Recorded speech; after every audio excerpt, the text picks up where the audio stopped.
میری زندگی میں سوائے آزمائشوں کے اور کچھ بھی نہیں تھا۔ اکثر میں تنہا بیٹھ کر سوچا کرتی کہ ایسا کون سا گناہ تھا جو مجھ سے سرزد ہوا، جس کی بنا پر آج میرے ساتھ یہ سب کچھ ہو رہا ہے۔ میں تو انتہائی بااخلاق اور باحیا لڑکی تھی، صوم و صلات کی پابند اور ماں باپ کی فرمانبردار اولاد تھی، مگر اس کے باوجود میرے ساتھ جو کچھ ہوا، وقت نے مجھ پر کیسے کیسے ستم ڈھائے۔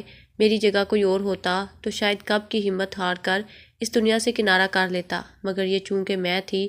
تبسم نام تو ہنستا مسکراتا سا تھا، مگر مجھے تو یاد بھی نہیں کہ آخری بار میں مسکرائی کب تھی۔ شاید یہی زندگی ہوتی ہے اور اس کا اجر مجھے آخرت میں ملے، یہی سوچ کر ہر مصیبت پر خاموشی سے سر جھکا گئی۔ مگر اس اشرف المخلوقات کا لقب پانے والے انسانوں نے تو شاید مجھے جانوروں سے بھی بدتر سمجھ لیا تھا۔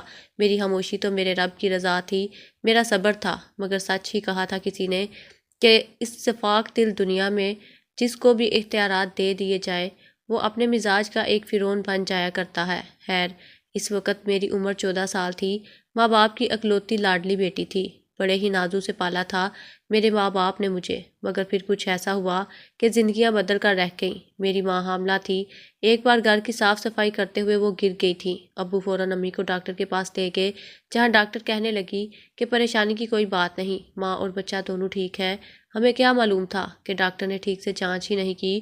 میرا ہونے والا بھائی ماں کے بطن میں ہی فوت ہو چکا تھا۔ دھیرے دھیرے بچے کا مردہ وجود زہر پھیلاتا گیا اور ماں ایسی سوئی کہ صبح اٹھ ہی نہ سکی، وجود سارا نیلا پڑ چکا تھا۔ ابو بھی اس روز شہر سے باہر تھے۔ میں ٹھہری بچی بھلا کیا کرتی جب تک ابو آئے اور امی کو لے کر گئے۔ دیر تو پہلے ہی کافی ہو چکی تھی اور میری ماں مجھے چھوڑ کر اس دنیا سے چلی گئی۔ اب ابو روتے تھے، پچھتاتے تھے کہ کسی سیانی ڈاکٹر سے امی کا چیک اپ کروا لیتے تو آج یہ سب نہ ہوا ہوتا۔ وہ وقت بہت کٹھن تھا۔ اچانک سے ماں کا سایہ چھن جانا کوئی آسان بات نہ تھی۔ ابو تو دھیرے دھیرے خود کو کاموں میں مگن کر کے گھر سے چلے جاتے، مگر میں گھر میں گھٹ گھٹ کر بیٹھی روتی رہتی۔ اب تو پڑھائی میں بھی دل نہیں لگتا تھا۔ 9ویں جماعت میں پڑھتی تھی، 2 مضامین میں فیل ہو گئی۔ 10ویں جماعت کے امتحان دیے تو پھر ناکامی کا سامنا کرنا پڑا۔ میرے اساتذہ حیران تھے کہ ایسا کیسے ممکن ہو سکتا ہے۔ میں اول پوزیشن نہ سہی مگر 90% نمبر لینے والے بچوں کی فہرست میں شامل ہوا کرتی تھی۔ لگتا تھا بس مر ہی جاؤں گی ماں کے غم میں، مگر یہ تو ابھی شروعات تھی۔ میں تو سوچ بھی نہیں سکتی تھی آگے جا کے میرے ساتھ ہونے والا کیا ہے۔ ابو نے بھی پھر اسکول چھڑوا دیا۔ وہ سارا دن باہر رہتے اور رات کو گھر آ کر کمرے میں جاتے اور سگریٹ پھونکتے رہتے۔ انہیں بھی ماں کے جانے کا غم تھا۔ ایک روز ابو نے شہر سے باہر جانا تھا، مگر میرے لیے پریشان تھے کہ گھر اکیلی کیسے رہوں گی۔ میں نے انہیں دلاسا دیا اور دروازے بند کر کے اکیلی گھر میں سونے کے لیے لیٹ گئی، مگر آدھی رات کو اچانک کچھ قدموں کی چاپ سنائی دی۔ وہ آوازیں سن کر میری آنکھ کھل گئی۔ یقیناً گھر میں کوئی گھس آیا تھا۔ وجود تو کانپ ہی اٹھا تھا۔ بکھلا کر کھڑکی سے جھانک کر دیکھا تو 3 رومال سے چہرہ ڈھکے لڑکے گھر میں گھوم رہے تھے۔ دل تھا کہ اچھل کر منہ کو آیا، فوراً بھاگ کر بیڈ کے نیچے چھپ گئی اور موبائل بھی اٹھا لیا۔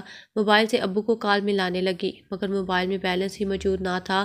بھلا ہوا انٹرنیٹ کا جب سے آیا تھا موبائل کال اور بیلنس کی فکر ہی نہ تھی۔ فوراً وائی فائی آن کر کے ابو کو واٹس ایپ پر کال کرنے لگی، مگر سگنل کم ہونے کی وجہ سے کال جا ہی نہیں رہی تھی۔ اسی پل انہوں نے میرے کمرے کو کھولنا شروع کر دیا۔